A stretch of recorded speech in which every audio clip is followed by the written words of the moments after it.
Right, hello there everyone. Welcome back to James Redmond TV. We take on Inter tonight, but that's not what I'm here to talk about. I would have spoken about this sooner, but to be honest with you, I've been in work, so I thought, you know what, I am going to use that as an excuse not to talk about what's been a very toxic football club over recent times. And it's proper put me off, like, the way I thought the fan base was and whatever have you. And that's why you just can't, have the expectations that a global fan base should be on the same page at all times.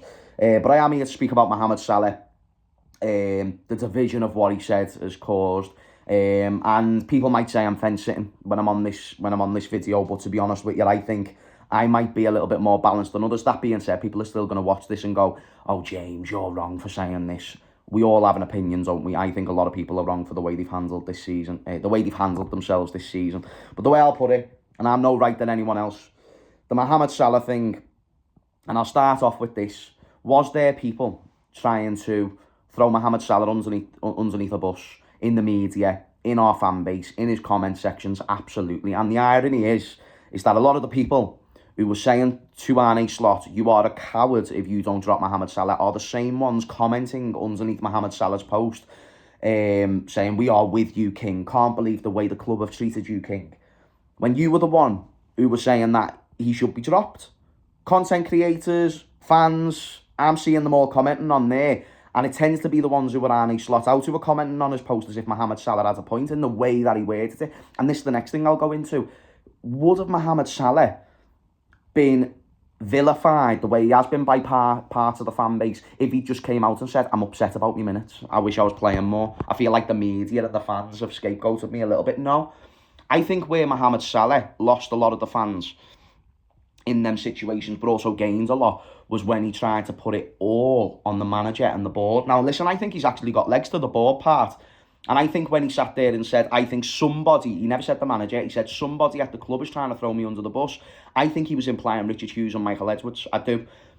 And then when he came out and said, "I had a relationship with the manager, now I don't have a relationship with the manager," I felt he was throwing Arne Slot under the bus. And that's just, for me, not acceptable, regardless of the manager's performance. Let's also add this context. Mohamed Salah's been dropped for 7 days. And again, you can have legendary status. He will be at the bare minimum. He should be in everyone's top 3. He really should, shouldn't he, for what he's done for this football club. At bare minimum, top 5. But both things can be true.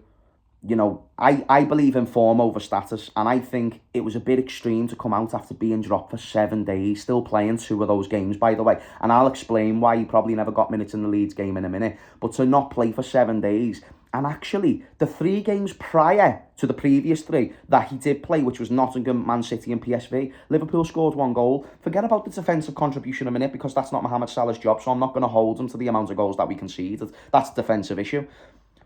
But also, we lost all 3 of those games. The 3 games that Mohamed Salah's been dropped, we've scored 6 goals, 5 more goals than the previous 3 where he started, and we've not lost any of them, whereas we lost the previous 3.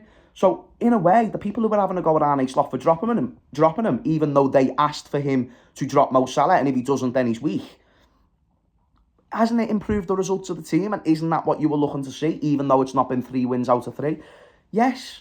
So I have a really big confusion over the timing of why Mohamed Salah did what he did and the way he said what he said. Again, if he came out and said he was upset with his minutes, he was upset with the way that he got no minutes against Leeds, I have no issue with him addressing that with Arne Slot personally at all.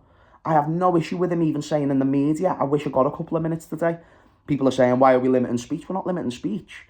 But why are you throwing your manager under the bus after a bad result? Why aren't you giving condolences to your team who have just drew a game in devastating fashion?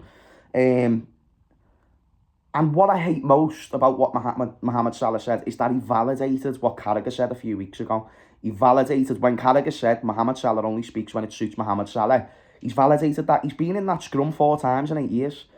And a lot of those times was for his contract. And the one time now, the first time that we've basically seen him this season, mostly, has been, I don't know if we've seen him after the defeat, to be honest, but the first time we see him is when he's talking about him and his minutes. It validates what Carragher said, and I think Carragher says loads of stupid things.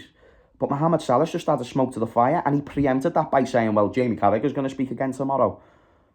And then what that has done is made this image that Liverpool Football Club is treating their legends badly. Let me remind you, he's been dropped for 7 days. 7 days. We've scored 5 more goals in the last 3 games than what we did in the previous 3 games. Again, do I think there was a lot of the media, of the fans, trying to mainly scapegoat Salah earlier in the season? Yes. And I was actually one of the only few who said Mohamed Salah needs to stay in the team because I'd like him to play out of the bad form that he's in. And if he does, we're going to receive the fruits from it. But that just hadn't happened yet. And week by week, the manager was getting called weaker and more cowardly by the week.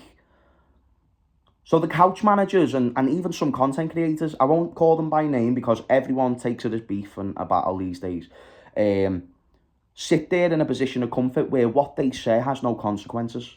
And that's why now the Arne Slot-outers were in the comment sections of the Mohamed Salah post and even like Instagram pages and whatever have you, you know, saying we are with you, King, can't believe how the club are treating you, King, so on and so forth. It's like, but actually dropping Mohamed Salah as short-term wise scored us more goals. And then what I hate is the whataboutism. What about Gakpo? Why hasn't he been dropped? People forget Gakpo's got the most GA this season. When you've got Mohamed Salah, who is struggling in a really bad spell, in a really uncommon time for Mohamed Salah, Gakpo's not playing great, but he's still getting goals, he's still getting moments. That's what Mohamed Salah did so well for years. He didn't need to play well all game, he just got goals and moments. Gakpo's not doing it to the level of Salah, but we need someone who's going to put the ball in the back of the net for us, and Gakpo's done that the most, at least in terms of goals and assists this season. So that whataboutism doesn't make sense either. And actually, I'll conclude the video in saying I feel for Mohamed Salah because, listen, it's not wrong to be upset about your minutes. Harvey Elliott weren't wrong to be upset about his minutes. Tyler Morton weren't wrong to be upset about his minutes. And they're nowhere near the level of Mohamed Salah, so I'm not going to have a problem with Mohamed Salah having an issue with his minutes or lack of. And then I'll also say, because he was fuming that he never got 1 minute against Leeds, but let's look at the context of the Leeds game. We were 2-0 up. We were desperate for a win, especially in the Premier League. We bring on McAllister and Enzo to try and shore up the game. Canate makes a terrible individual error that puts us on the back foot and leads the momentum back into Leeds' favour. We then go to 2-2. We then go and take the lead 3-2 by the 83rd minute. At what stage there did we need Mohamed Salah to come on when, again, his main strength isn't defensive contribution, and we needed defensive contribution in that game? We didn't need goals. We needed defensive contribution. So if there was any game that was appropriate to leave such a world-class attacker on the bench, it was a game where you were 2-0 up, it goes to 2-2, and then you were 3-2 up. And we didn't concede the 3rd goal from Leeds until the very last minute of the game, so bringing on Salah at that point would have been pointless. And that's just what I hate about the current state of this football club. And I'm no more right than anyone else, but I'm sorry, but the toxicity has been disgusting. And the reason why I think the comments were just wrongly worded, I don't have a problem with him having free speech. I don't have a problem with him complaining about his lack of minutes. I have a problem with the way he's worded it because he must have known that it was going to cause this divide. And if it was encouraged by his agent, I have now thought less of his agent, even though I think in the past he's also done things. And he's doing what's best for his player. That's his job. It's his client. But Mohamed Salah knew that there's enough pressure on his teammates already, and the divide that this was going to cause in the fan base was just going to be huge. And it's worked. And he's in the gym today. He's got everyone defending him, and then he's got everyone else not defending him. And I just wish there was a better way that he could have. I think there would have been a better way that he could have done this behind the scenes with the manager, and I'll be honest. So I am also happy the club took the stance to not take him to Inter. But I also hope that he can just go to AFCON, come back, resolve this with the manager behind the scenes. I don't even need a public apology. I don't want any of that. Even if it's not a apology, just 2 men sitting down, speaking from their own perspectives. And if we can get half the player Mohamed Salah was last season, we've still got a great outlet. So no, I'm not blaming anyone. Mohamed Salah could have done things better. Arne could have done things better in the way he's managed the squad the entire season. Players like Canate could have done better. McAllister could have done better in certain moments of games. But to come out after your team's just drew 3-3, I'm not a big fan of that. And I'm not a big fan of player power above a club, no matter what you've done. And that might just be me being stupid. I think Carragher went heavily in on Mohamed Salah yesterday, but I think his overarching point that when he comes out and speaks when it suits him, it's unfortunate, but Salah validated it. You know what I mean? And he's kind of shown Carragher in that sense was right, even though Carragher says a lot of nonsense. And the only rebuttal you're seeing online is, oh, you won nothing for Liverpool, you scored 7 own goals. It's just like, oh my God, you've missed a point. Do you know what I mean?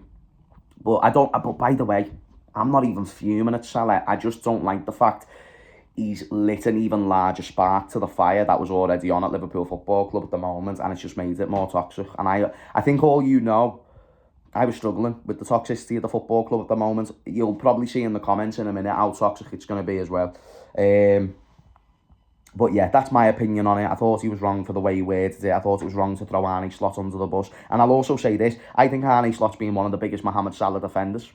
I think while everybody, and I mean most content creators and fans, was asking for Mohamed Salah to be dropped, Arne persisted with Mohamed Salah. And he spoke in the media that, listen, let's not forget what he done for us last season. And at the first opportunity, Mohamed Salah hasn't helped the manager's case in any way, shape or form. And it's why I'm happy that someone who's been just as important of contributions, like Alisson, has came out and said, of course we trust the manager. People are fickle, like if they forgot what he did last year. It was the struggle was supposed to be last year, but it's just come in the second season. He overachieved last year. We're not overachieving, we're massively underachieving this season. But he said he backed the manager. And that's a leader in the dressing room, and that's how I'd expect a leader to respond. It doesn't mean I want anyone's free speech to be limited. It doesn't mean that if this was Gerrard, everything would be okay. No, if Gerrard threw everyone and the nan under the bus, then yeah, I'd be upset about that too. And that's just all it is for me, people. And that's why, you know, no matter what people say in the comments down below, I'm really like, I don't care. I mean, the people who come at me from a vitriol point of view, James, how could you dare, say Mohamed Salah was wrong for saying this? I don't think he was wrong for saying that he was upset. I think he was wrong the way he done it, and I think he was wrong for the relationship comments about the manager, because that throws the manager under the bus. However, I do think he's got a point that I do think that there's a little bit of a thing conspiring against him from Hughes and Edwards. A little bit, I do. Because of the bad form that he's shown, the fact that they were reluctant to give him a contract because of his age, and that it hasn't paid off so far. But do I hope that he can come back from AFCON, hopefully a successful one for him, sort out the manager privately, forget all this public conversation stuff, and then come back and be better in the future? I really hope that happens. Do I think it will? No. Do I think the toxicity will increase? Yes. The fan base is disgusting at the moment. It is. It's vile. I've hated every bit of it. I really have. I can take losses. I can't take people taking it too far. And everyone's took it too far. People were taking it too far on Mo when Arne wasn't dropping him, and everyone was saying he should be dropped. And now people are taking it too far against Arne. Have a little bit of empathy. Like, forget what you all forget what these have went through in the summer. Do you know what I mean? You have all forgot. Including Mo Salah. I think he's taken it one of the hardest out of everyone. But we all are open. You can be the king of the country. We've seen the Queen being vilified many, many times in this country. And that's the Queen. If the Queen can receive criticism, then I'm sorry, a football player can't, no matter what you've done for my football club, which is a lot, which is legendary, which is elite. But the way he said it was wrong, and that's just, in my opinion, a fact. And I think Arne has whatever Arne says is going to be wrong, but I think he's handled it as well as he can. So yeah, that's my point of view. Let me know where I've maybe missed a couple of points, bit of context, but I think I've summarised it quite well there. Leave a like if you want. I love every single one of you. And from me and the Reginator, we will see you all later. Say to our edge. Say to our edge. Say, look at them. Look at them. Why don't you look at them? See you later.